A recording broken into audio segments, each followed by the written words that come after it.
Hello நமஸ்காரம். இன்றைக்கி மடிப்பாக்கம் சுந்தரி மேமியத்து கிச்சனில் ஒரு சாஃப்டாக பூ போல் ஒரு பிடி கொழுக்கட்டை எப்படி பண்ணலாங்கிறத பார்க்கலாம். ஒரு டம்ளர் அளவுக்கு பச்சரிசி எடுத்துக்கலாம். இது 4 பேருக்கான அளவு.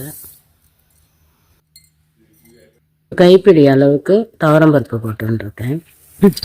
இது சின்ன டம்ளராக இருந்ததுனாக்கா ஒரு 3 ஸ்பூன் அளவுக்கு போட்டுண்டா போதும். கைப்பிடி அளவுக்கு போட வேண்டாம். 1 ஸ்பூன் அளவுக்கு மிளகு, 1 ஸ்பூன் ஜீரகம் எல்லாத்தையும் போட்டுட்டு நல்லா களைஞ்சிக்கலாம் ஜலத்தை விட்டு இந்த அரிசியை. ஜீரகம் வேணால் லாஸ்ட்டாக போட்டுக்கோங்க களைஞ்சதுக்கு அப்புறமா. ஜீரகம் போடுறதே கொஞ்சம் மேலே மிதந்தது, நான் டீ வடிகட்டியில் போட்டு வடிகட்டிட்டேன். களைய வேண்டான்னா கொஞ்சமாக ஜலத்தை தெளித்து பெசரி கூட வச்சுட்டு அப்புறமா மிக்சியில் உடச்சிக்கலாம்.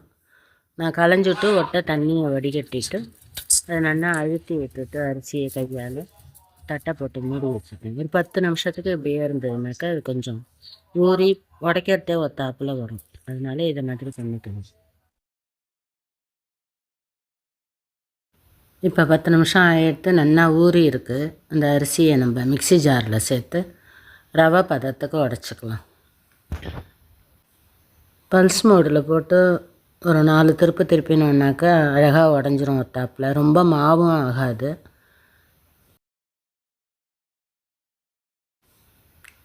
இந்த பதத்துக்கு உடச்சோம்னாக்கா நமக்கு ஈஸியாக சீக்கிரமாக வெந்துடும்.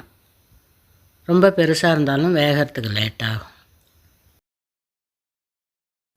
இப்போ ஸ்டவ் ஆன் பண்ணிவிட்டு வானலை அடுப்பில் போட்டுடலாம். இந்த ஊரில் தேங்காய் எண்ணெயெல்லாம் இப்படி தான் உறைஞ்சி இருக்குது.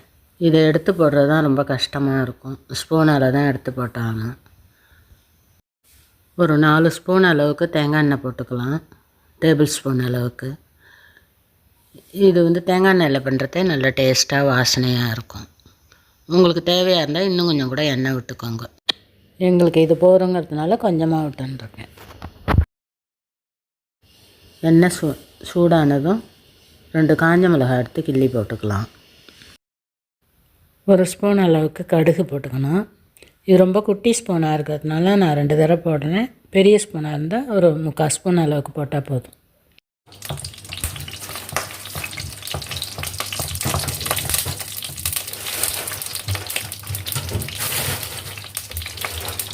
இப்போ கடுகு நல்லா பொரிஞ்செடுத்து இந்த ஸ்டேஜில் ஒரு 1லேருந்து 1.5 ஸ்பூன் அளவுக்கு உளுத்தம்பருப்பு போட்டுக்கலாம். அதே போல் ஒரு 2 ஸ்பூன் அளவுக்கு கடலைப்பருப்பும் போட்டுக்கலாம்.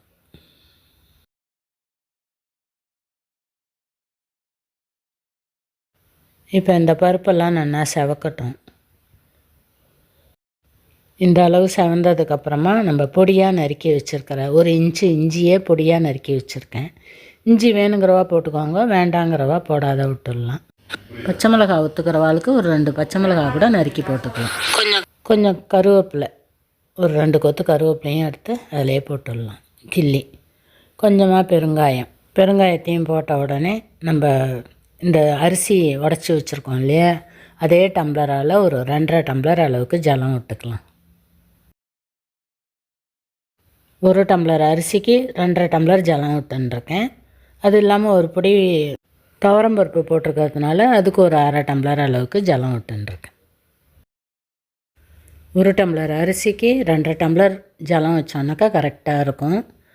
இப்போ இந்த ஜலத்திலேயே நம்ம ஒரு 3 டேபிள் ஸ்பூன் அளவுக்கு தேங்காய் துருவல் போட்டுக்கலாம்.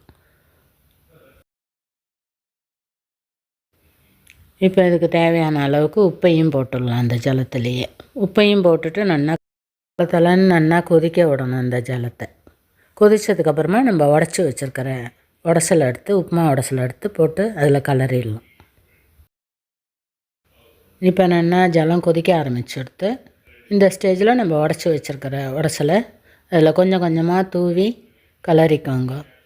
ஒரேடியாக கொட்டினோன்னாக்கா கட்டி தட்டிடும். இதை மாதிரி கொட்டுறதே அவ்வளோவா கட்டி தட்டாமல் நல்லா இருக்கும். ஒரு கையால் கொட்டிண்டு ஒரு கையால் கலரிண்டே இருந்தோன்னாக்கா அவ்வளோவா கட்டி தட்டாமல் இருக்கும். உப்புமா உடசலை கொட்டிட்டு ஒரு 2 நிமிஷத்துக்கு அடுப்பை மீடியம் ஃப்ளேமில் வச்சு நல்லா கலரிண்டே இருந்தோன்னாக்கா நல்லா தண்ணியும் இழுத்துட்டு நல்லா கெட்டியாக இது போல் ஆகிடும். இப்போ இந்த ஸ்டேஜில் நல்லா கலரி கொடுத்துட்டு நம்ம ஒரு தட்டை போட்டு மூடி வச்சிடலாம். ஸ்டவ்வை ஆஃப் பண்ணிவிட்டு ஒரு 2 நிமிஷத்துக்கு அதிலே இருந்ததுனாக்கா அது நல்லா புழுங்கி வெந்துடும். கொஞ்சம் அரை வேக்காட்டுக்கு மேலே வெந்திருக்கும். ஒரு 2 நிமிஷத்துக்கு மேலே அதை மூடி எடுத்துட்டு நம்ம அதை எடுத்து ஒரு தட்டில் ட்ரான்ஸ்ஃபர் பண்ணிக்கலாம். அகலமான தட்டாக இருந்ததுனாக்கா ஆறிடும், சீக்கிரம் பிடிக்கிறதுக்கு ஈஸியாக வரும்.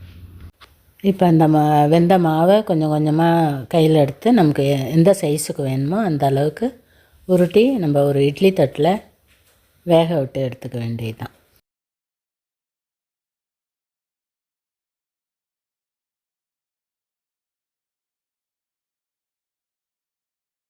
நீட்டை வாக்கில் வேணாலும் உருட்டிக்கலாம், இல்லாட்டா உருண்டையாக பந்து மாதிரியும் உருட்டிக்கலாம். உங்களுக்கு எந்த ஷேப்பில் வேணுமோ அந்த அளவுக்கு உருட்டிக்கோங்க. உருட்டி வச்சுட்டு எல்லாத்தையும் இப்போ ஒரு லிட்டு போட்டு அதை மூடி விட்டுட்டு ஒரு 10 நிமிஷத்துக்கு வேக விட்டுக்கணும். இப்போ 10 நிமிஷம் ஆகி நல்லா வெந்துடுத்து. இப்போ டேஸ்டியான பிடி கொழுக்கட்டை ரெடி ஆகிடுத்து. இது சட்னியோட, சாம்பாரோட, மிளகாப்பொடியோட கூட தொட்டுன்னு சாப்பிட்லாம். எப்போவும் ஒரே இட்லி தோசைன்னு பண்ணாமல் வித்தியாசமாக இதை மாதிரி ஒரு நாள் பண்ணலாம். இந்த வீடியோ பிடிச்சிருந்ததுன்னா லைக் பண்ணுங்க, ஷேர் பண்ணுங்க, சப்ஸ்கிரைப் பண்ணுங்க. தேங்க்யூ ஃபார் வாட்சிங். நெக்ஸ்ட் வீடியோவில் பார்க்கலாம்.